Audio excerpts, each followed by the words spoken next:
El tema para el día de hoy es la ley de la felicidad. Y seguimos en el versículo 1 del Salmo 119 porque hay tanto para meditar en este versículo. Recordemos lo que dice: bienaventurados los perfectos de camino, los que andan en la ley de Jehová. Si compramos un artefacto eléctrico y queremos disfrutarlo, una cosa fundamental, ¿no es cierto? Tenemos que usarlo según las indicaciones del que lo fabricó. Si en nuestra torpeza personal decidimos ignorar las instrucciones que vienen con ese artefacto eléctrico y lo manipulamos a nuestro criterio, muy pronto podría dejar de funcionar y no lo vamos a disfrutar, ¿no es cierto? Ahora, si eso es verdad de un artefacto eléctrico, cuánto más de la complejidad de la vida humana. ¿Qué es la Biblia? Lo que el salmista llama la ley de Jehová. Es el manual de nuestro Creador. Ignorar sus indicaciones acerca de cómo vivir en este mundo es sumamente imprudente y es lo que conduce a la infelicidad. Con justa razón, el autor de este salmo afirma que los que andan según la ley de Dios, ellos alcanzarán la felicidad. Bienaventurados, porque lograrán evitar muchos errores y tropiezos que atentan contra nuestra felicidad. Lo extraño es que si miramos bien el versículo 1, el salmista empieza hablando de los perfectos de camino, bienaventurados los perfectos de camino. Esta frase a primera vista da a entender que lo que el salmista tiene en mente es una persona que siempre guarda la ley de Dios y nunca desobedece a Dios. Pero si somos honestos, tal vida es inalcanzable en esta tierra porque somos pecadores. Y si es así, pareciera indicar que nadie va a alcanzar la felicidad. Por eso es importante entender que el salmista está hablando de la sinceridad en guardar la ley de Dios, no tanto la perfección en sí. Es decir, los perfectos de camino no son aquellos que nunca pecan. La Biblia indica que es imposible no pecar. Los perfectos de camino son aquellos que con toda sinceridad anhelan vivir perfectamente, aunque quizá no siempre lo alcancen. Ahora, la sinceridad implica, por ejemplo, que nunca vamos a tratar de socavar la ley de Dios, que es lo que hacemos francamente cuando excusamos nuestra desobediencia. Tampoco hay que tratar de ser muy espirituales y pretender ir por encima de la ley de Dios. Ese fue el error de algunos en la iglesia en Colosas. Algunos falsos maestros llegaron a esa congregación y estaban prohibiendo a los creyentes tocar o comer ciertas cosas en el afán de alcanzar la perfección. Eso no es ser sinceros. Como el apóstol Pablo afirma, tales cosas tienen a la verdad cierta reputación de sabiduría, pero no tienen valor alguno contra los apetitos de la carne. No, el camino de la felicidad es el camino de obediencia a la palabra de Dios. Por consiguiente, si queremos ser felices, debemos guardar la ley de Dios con total sinceridad.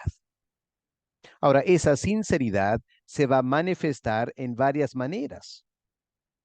Por ejemplo, en primer lugar, el deseo de estudiar las escrituras, porque no podemos pretender que estoy buscando la felicidad andando en la ley de Dios si no estudio la Biblia? Y tengo que estudiar la Biblia no como un ejercicio académico intelectual, sino voy a la palabra de Dios con el fin de someterme a ella como nuestra regla de fe y conducta. Salomón habla al respecto diciendo, el que menosprecia el precepto, los mandamientos de Dios, perecerá por ello, mas el que teme el mandamiento será recompensado. Proverbios 13, versículo 13. Ahora, una parte importante de esa recompensa de la que Salomón habla es precisamente la felicidad.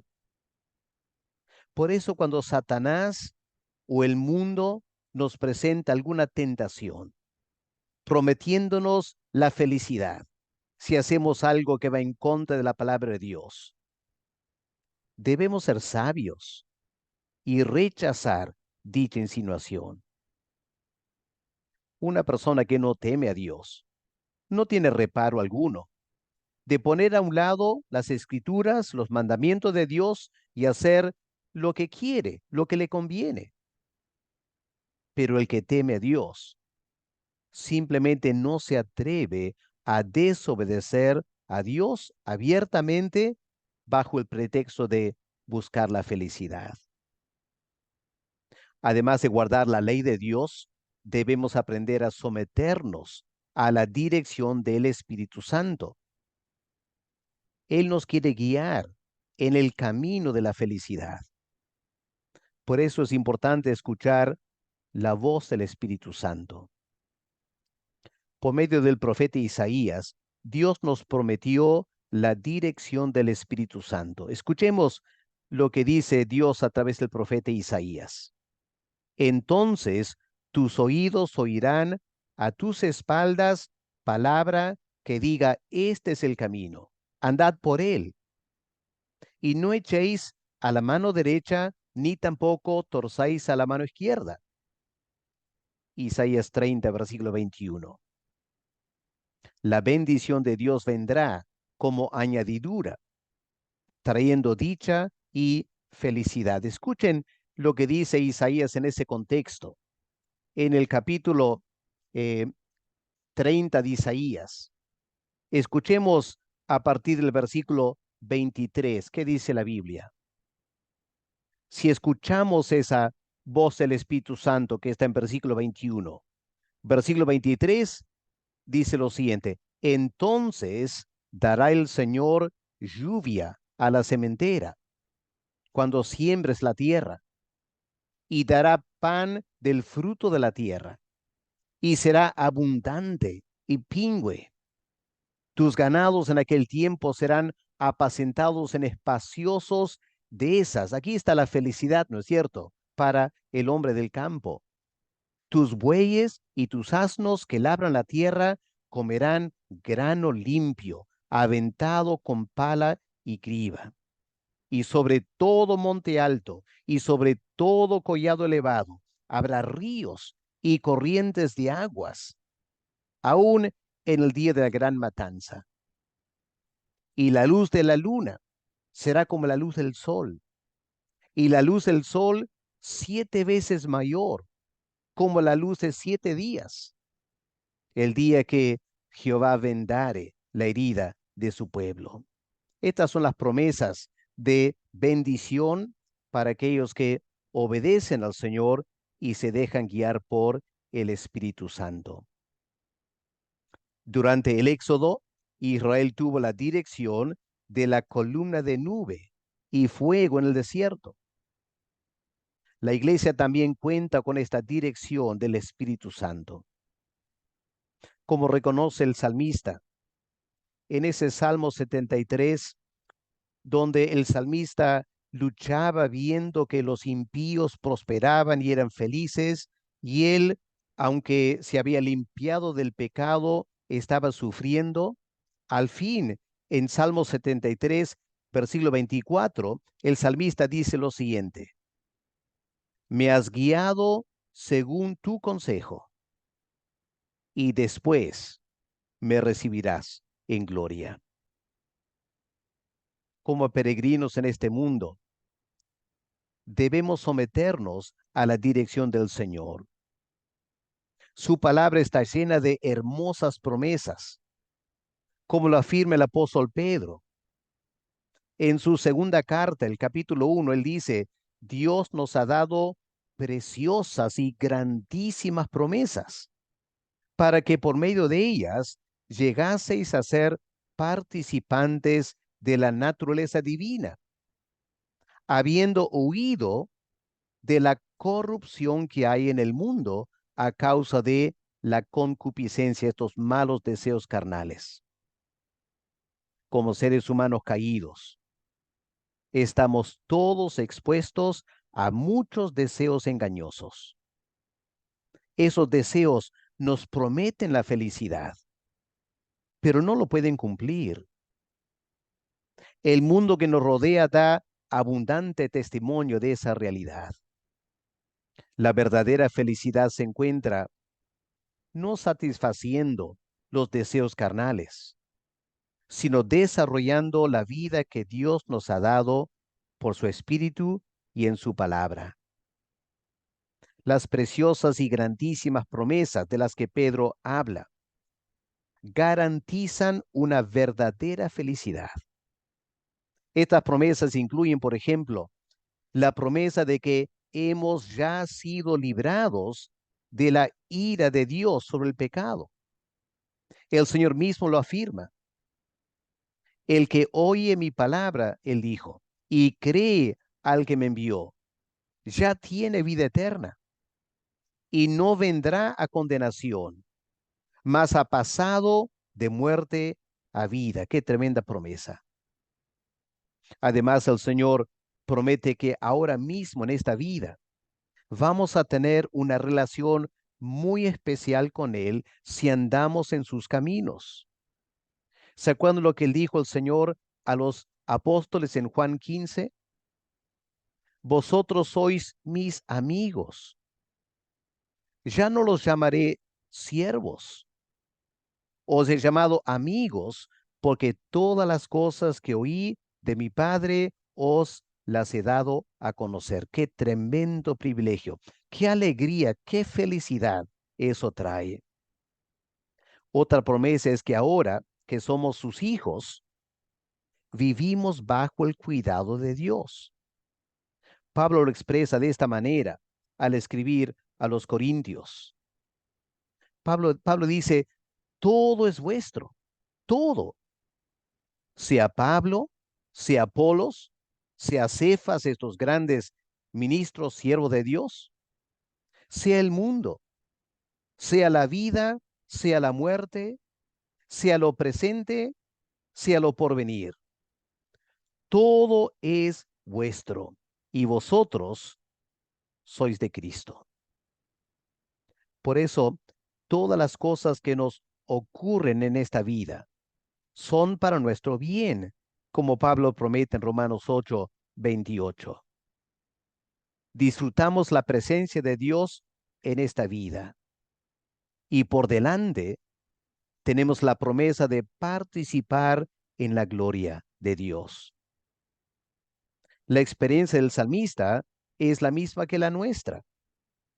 Otra vez en ese Salmo 73, donde empieza el salmo con esta lucha que el salmista tenía porque no se sentía tan feliz por un momento y pensaba que los inconversos eran felices. Al final, cuando él entra en el templo y pasa un tiempo con Dios, entiende la realidad y él dice lo siguiente, Salmo 73, versículo 23, con todo, aún en las luchas, dice el salmista, yo siempre estuve contigo. Me tomaste de la mano derecha. ¿A quién tengo yo en los cielos sino a ti? Y fuera de ti, nada deseo en la tierra. Por eso el apóstol Juan exclama en su primera carta, capítulo 3, amados, ahora somos hijos de Dios. Aún no se ha manifestado lo que hemos de ser, pero sabemos que cuando Él se manifieste, seremos semejantes a Él porque le veremos tal como Él es. Por eso el creyente en esta vida disfruta una gran paz, paz con Dios y paz consigo mismo. Preguntémonos al terminar, ¿estamos andando conforme a la palabra de Dios? ¿Estamos viviendo bajo la dirección del Espíritu Santo? ¿Estamos siguiendo esta ley de la felicidad? ¿Estamos disfrutando la felicidad que Dios promete darnos? Si hubiera alguna tristeza en nuestras vidas, hay que preguntarnos a qué se debe. ¿Qué nos está diciendo Dios al respecto? Padre, gracias por tu gran amor para con nosotros, este anhelo que el salmista entendía de que tú quieres vernos felices. Tú puedes ver tanta infelicidad del mundo que nos rodea y tú quieres que tus hijos sean felices andando en tus caminos porque así evitamos muchos tropiezos. Padre, si alguien escuchando este devocional se da cuenta que no es tan feliz como quisiera ser, Padre, pido que ilumine su mente y su corazón. Si hubiera algún elemento de desobediencia, háblale. Si hay algún elemento de no dejarse guiar por el Espíritu Santo, también háblale. Pero si es que está sinceramente andando en tus caminos, pero que las circunstancias de la vida por el momento parecen tristes, anímale, Señor, a confiar en ti, a saber que tú lo tienes de su mano, que siempre está contigo, que esa presencia tuya, Señor, pueda disipar la tristeza y llenar su corazón de gozo, paz y alegría espiritual. Escúchanos, Padre, te pedimos, en el nombre del Señor Jesús. Amén.